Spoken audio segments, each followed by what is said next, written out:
अस्सलामुअलैकुम। First year it's our next topic ज़मीन के अज़ाई तरकीबी और साख्त। साइंसदानों के अंदाजे के मुताबिक ज़मीन की उम्र 4500 मिलियन साल पहले है। इसके वजूद में आने के बारे में मौजूद मुख्तलिफ नज़रिए पेश किए गए इंतहाई पेचीदा हैं, लेकिन तमाम साइंसदान इस बात पर मुत्तफ़िक है कि ये इब्तदाई गोला बहुत ज़्यादा दर्जा हरारत और गैसों और गर्द गुबार का मजमूआ था।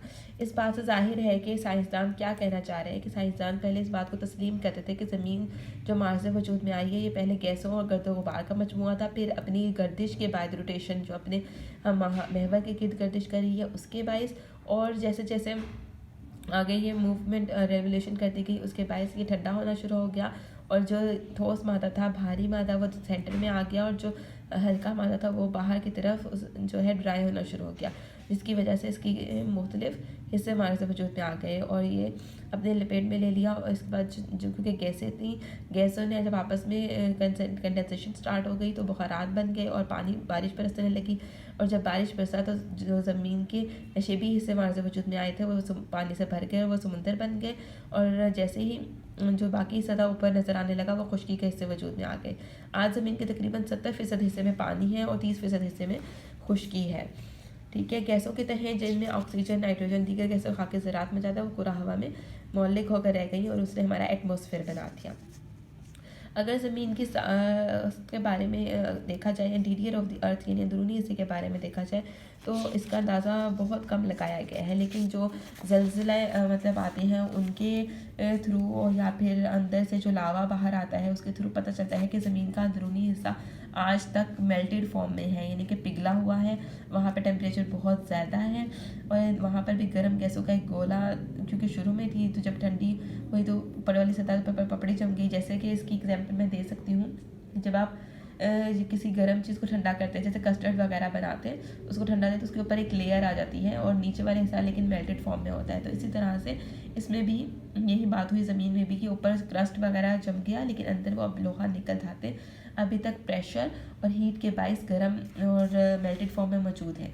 आगे आ जाती है ज़मीन की साख्त। ज़मीन की साख्त की बात की जाए तो ज़मीन को साख्त के लिहाज से 4 लेयर्स में तकसीम किया जाता है, यानी ज़मीन का पोस्ट, होल, बैरूनी मरकज़ी कुरा और अंदरूनी मरकज़ी कुरा, क्रस्ट, मेंटल, आउटर कोर और इनर कोर।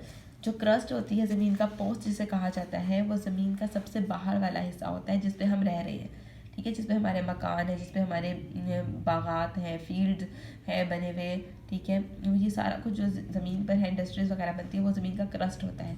ज़मीन की सतह का ज़्यादातर हिस्सा रसूबी चट्टानों से बना हुआ है, यानी कि तहदार चट्टानों से बना हुआ है। उसकी क्या था कि तहदार चट्टानें क्या होती है कि उस पर लेयर की फॉर्म में जो है मवाद जमा होता रहता है और दबाव की वजह से वो जो है बन जाती है, चट्टानें बन जाती हैं।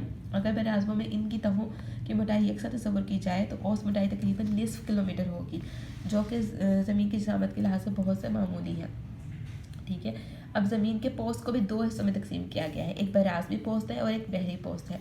बराज़मी पोस्ट जो होता है वो कम गाढ़ा है, कम कसीफ है, उसकी कसाफत भी 2.7 क्यूबिक है। ठीक है, और इस तरह की उस गहराई भी 19.3 किलोमीटर है। लेकिन जब समुंदर के बहरी पोस्ट की बात होती है तो ये मोटाई में भी ज़्यादा है, चट्टानें भी गाढ़ी हैं और कसीफ भी ज़्यादा है, यानी कि इसकी डेंसिटी भी ज़्यादा है, 9.7 किलोमीटर के करीब है और उसकी डेंसिटी 3 है। ठीक है, तो ज़लज़ले की लहरों से ये पता चलता है कि जो बराज़मी है उसमें ग्रेनाइट ज़्यादा होता है और अगर जो कि चट्टानों में ज़्यादा सिलिका और एलुमिनियम ज़्यादा है।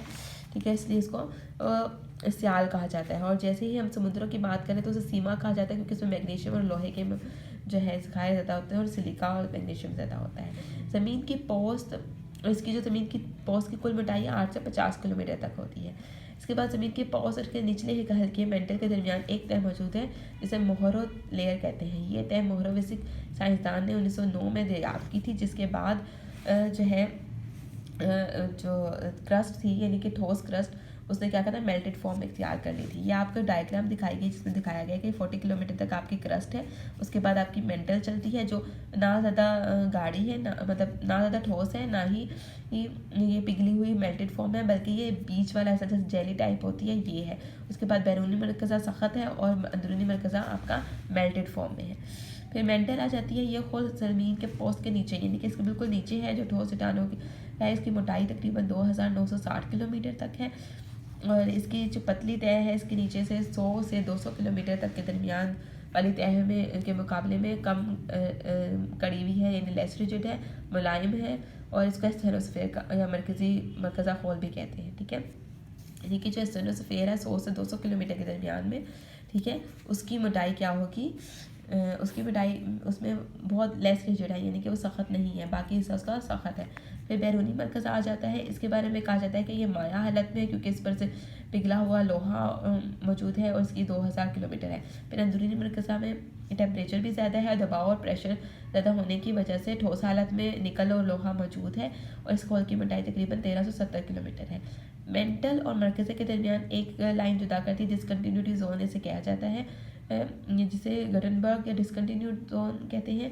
2900 किलोमीटर की गहराई पर, जहाँ दरजारा 3700 किलोमीटर है। यहाँ आप शक्ल में देख सकते हैं, इन दोनों के दरमियान में जो ये लेयर आएगी जो लेस रिजिड है, इसे स्टेनोस्फेयर कहते हैं। ठीक है, 100 से 200 किलोमीटर के दरमियान में। इसके बाद बैरूनी मरकज़ा और मेंटल के दरमियान में जो ये लेयर आएगी, इसे लाइन ऑफ डिसकंटिन्यूटी, यहाँ पे गटनबर्ग डिसकंटिन्यूटी जोन कहते हैं। 2900 किलोमीटर की गहराई में है और 3700 डिग्री सेंटीग्रेड तक इसका दर्जा हरारत है। यहाँ पर आपका नेक्स्ट टॉपिक ख़त्म हो जाता है।